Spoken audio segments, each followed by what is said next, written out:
Hello everyone, good morning, Jai Jagat, bonjour. Okay, so before starting up, I would like to tell you that in our previous class, we discussed about difference between disability and disorder. So before moving forward, I would like to put some questions before you all. Like, what do you feel when you meet a disabled person? What do you think when you see a person who is disabled, who is not having his limbs, who is not having his legs, his hands? What do you feel to see that person? What are your emotions for that person? According to you all, what is the difference between disability and disorder? What is the difference between both of these things? Okay, so you all can give these answers through polling, through your answer keys, through comments, and if you all face any problem, then you can watch my previous class on the same chapter. So let's move ahead with another topic from the chapter, that is Physical Education and Sports for Children with Special Needs, that is CWSN. And the topic that I am going to cover today is types of disabilities and disorders. So after telling you the topic, I would like to ask that what is disability all about? The term is basically related to permanent disorder. Let me tell you that disability is always permanent in nature. It is never said to be a kind of thing that can be healed, that can be cured, but it can be prevented to a maximum extent. But disability is always permanent. Now the question comes that why should we be well informed about types of disorders?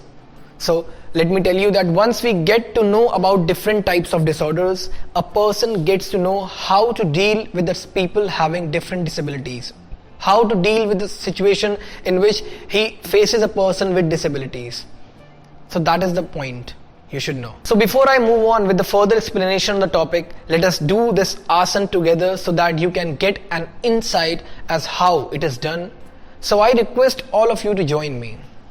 Okay, let me tell you friends that this asana helps you to prevent yourself and your body from your mind from various kind of mental disorders. This asana is very much helpful in energizing your mind and makes your brain healthy and strong. So let's start with this. Okay, so this is known as Bhramari Pranayam.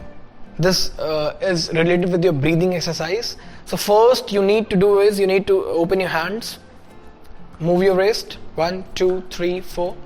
Now what you have to do is you have to close your eyes with these 3 fingers and then close your eyes, and now you have to press your ears with both the ears with the thumbs. Okay. Now what you have to do is you have to breathe in to the maximum,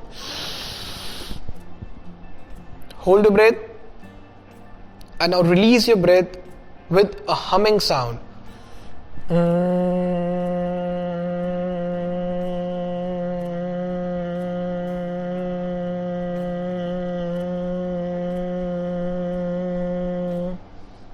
What you have to do is that when you are releasing your breath with the humming sound, you need to press your ears tightly so that you cannot hear anything else. You have to do this process 3 times. Again, breathe in, hold your breath, press your ears, breathe out with a humming sound.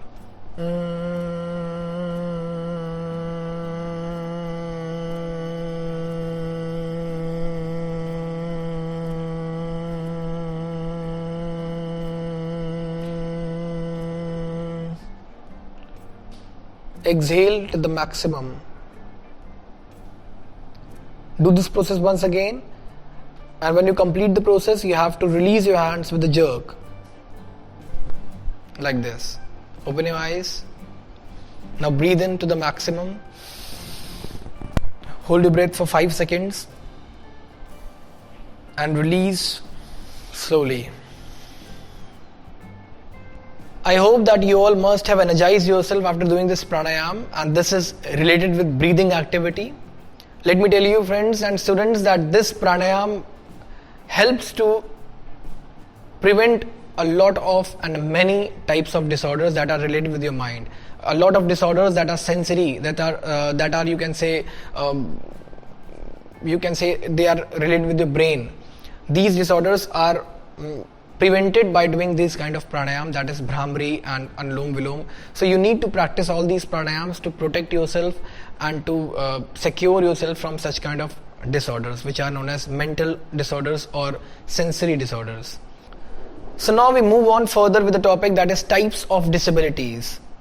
Let me tell you that there are various types of disabilities which include various physical and mental impairments that can hamper or reduce a person's ability to carry out his day-to-day activities.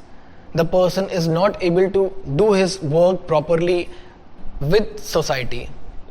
They are broken down into various categories which include the following. First is mobility or physical impairment.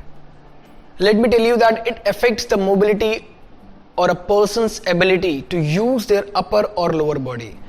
It makes a person's defective, you can say, physically, structural. This is generally related to musculoskeletal and nervous systems. It basically affects the physical structure of the body. This disability may happen due to severe accidents or maybe by the consequence of any disease.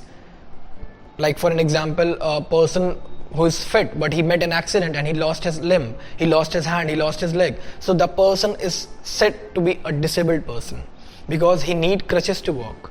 He gets a card of disability. People who have broken skeletal structure also fall in this category of disability because they are not able to adjust themselves normally with the society. The next is sensory impairment. Students, let me tell you that sensory impairment is when one of the senses, that is sight, hearing, smell, taste, touch and spatial awareness, is no longer normal. For example, if you need to wear glasses, you have sight impairment or vision impairment, or if you need to wear a hearing aid for hearing properly, you are suffering from hearing impairment. So these are also things that happens with normal people only and normally. So they are also considered to be a part of sensory impairment. The third and last is cognitive or learning impairment. Let me tell you that it affects a person's thought processes, personality and memory. Cognitive impairment is not an illness but a description of someone's condition. It means that they have trouble in things like memory, paying attention and so on. People with such impairments have trouble in speaking and understanding. These people do not even able to memorize things properly. They have communication problem also. So these can include intellectual and developmental disabilities also. They face problems in further developments also, which can further relate to difficulties with learning, communicating, remembering information and using it appropriately also. So they face problems in making judgments also. These can include intellectual and developmental disabilities which can further relate to difficulties with learning, communicating, remembering information and so on. These people also face problems in judgment and problem solving. That's why it is also known as intellectual disability. So now, after knowing about the topic, let me tell you the various preventive measures that how you can protect yourself from such kind of disabilities and disorders. Thank you for watching the presentation, and I hope that you all must have understood that how you can protect yourself from such disabilities. What are the asanas, what are the various exercises by which you can cure or prevent yourself or protect yourself from such kind of deformities and disabilities. So after completing this topic, I am giving you one assignment. So just I am sharing the link with you all. Just complete the assignment and submit. Thank you and Jai Jagat.